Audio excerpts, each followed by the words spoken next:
Bonjour, j'espère que vous allez bien. C'est un honneur pour moi de réaliser cette vidéo dans le but de vous faire part de quelques notions concernant le cancer. Certaines personnes entendent ce mot cancer sans pour autant savoir sa vraie signification. Cette vidéo va vous permettre de mieux comprendre les différents mécanismes d'action du cancer dans le corps humain. Je vous souhaite un bon visionnage et surtout n'hésitez pas à laisser vos commentaires, que ce soit des critiques, des encouragements ou des thèmes à proposer pour que je les réalise en vidéo. Aimez, partagez et surtout abonnez-vous pour d'autres vidéos. Plus du tiers d'entre nous, à un moment ou l'autre de la vie, sera atteint d'un cancer et le quart d'entre nous en mourra. C'est la principale cause de décès au Canada. Mais depuis une dizaine d'années, notre compréhension du cancer a beaucoup progressé. De nouvelles thérapies plus efficaces voient le jour. Des approches préventives s'élaborent. Aucune maladie n'est aussi étudiée. C'est un effort colossal impliquant des centaines de laboratoires à travers le monde. Ce soir, nous faisons le point sur cette maladie complexe.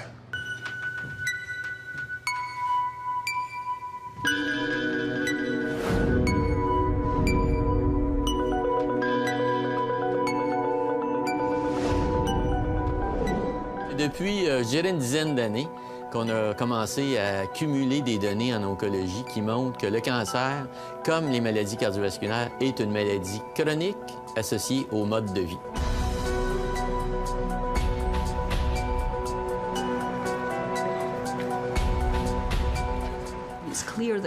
C'est clair que le cancer est une maladie des gènes et c'est une maladie de changement dans les gènes que nous appelons mutation.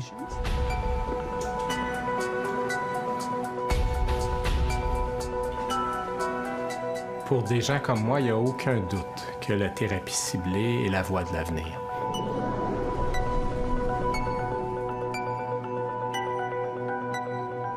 L'intervention numéro 1, c'est l'arrêt du tabagisme. Numéro 2, c'est la prévention des infections chroniques.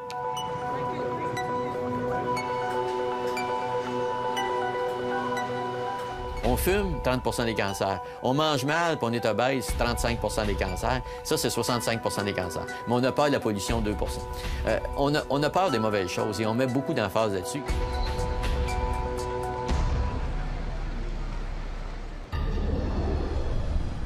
Le cancer, c'est la maladie d'une cellule rebelle qui n'obéit plus à l'organisme et qui se divise sans aucune retenue. À force de division, elle forme une tumeur constituée de milliards de cellules.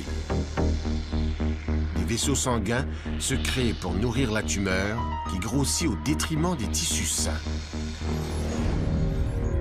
Des cellules cancéreuses quittent la tumeur pour coloniser d'autres endroits du corps. Ce sont les métastases. Bientôt, le corps est envahi de tumeurs. Le cancer est généralisé. Avec le temps, des organes essentiels à la vie ne peuvent plus fonctionner. C'est la mort. Une petite cellule a réussi, à force de se diviser, à tuer l'hôte qu'elle devait servir.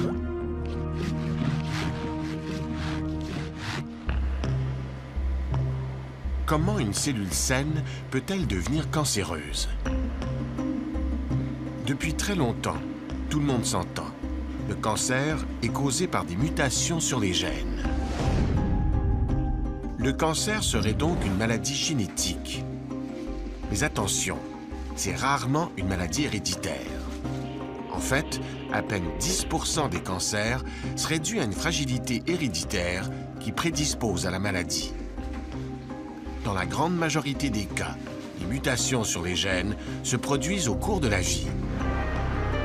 Ces mutations peuvent être provoquées par le tabagisme, le soleil, des particules toxiques dans l'environnement ou encore par les radicaux libres, des molécules très réactives, résultat de l'activité normale des cellules. Selon la théorie classique, ces facteurs mutagènes attaquent les lettres qui constituent l'ADN. Les mutations se font au hasard. Parfois, la mutation affecte un gène sensible, un gène dont le dérèglement pousse vers le cancer.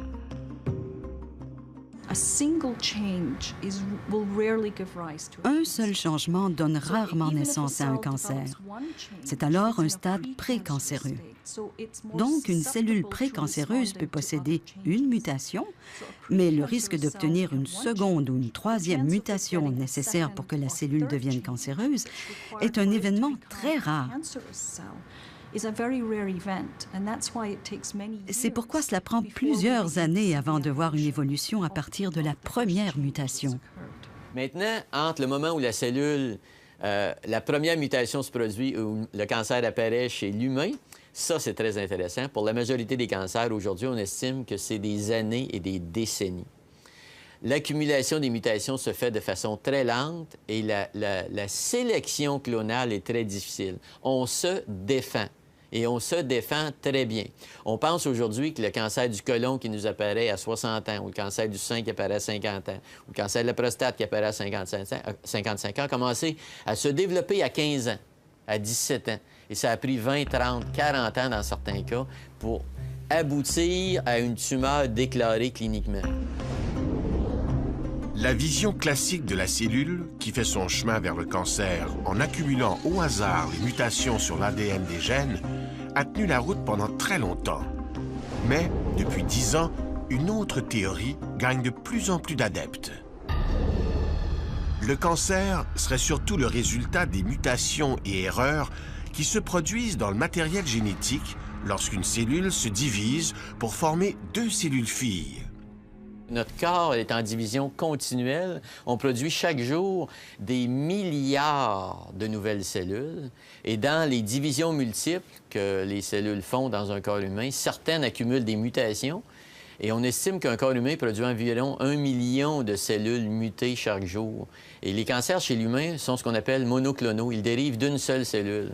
Donc, parmi les millions de cellules que vous produisez dans une semaine, vous en avez besoin de juste une pour vous donner le cancer. Avant de se diviser dans le noyau de la cellule, une activité intense a lieu. Le matériel génétique, les chromosomes, doivent faire une copie d'eux-mêmes. Un processus très complexe où des mutations peuvent se produire. Une fois les chromosomes dupliqués, assemblés au centre de la cellule, ils peuvent ne pas se répartir uniformément entre les 2 cellules filles. Dans ce cas, des cellules naissent avec un nombre anormal de chromosomes. Normalement, un contrôle qualité vérifie le tout et peut ordonner l'apoptose, c'est-à-dire la mort de la cellule. Mais qu'arrive-t-il lorsque ce mécanisme de mort programmée ne fonctionne pas? Cette cellule n'est pas encore cancéreuse, mais elle va se reproduire encore et encore, accumulant les erreurs. Une de ces cellules anormales réussira à s'adapter et à prospérer, jusqu'à devenir cancéreuse.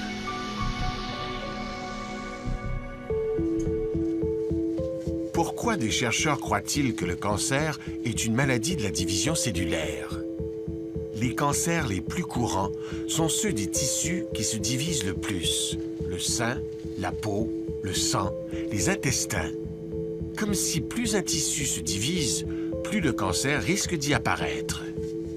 Autre indice, il suffit de regarder les chromosomes d'une cellule cancéreuse.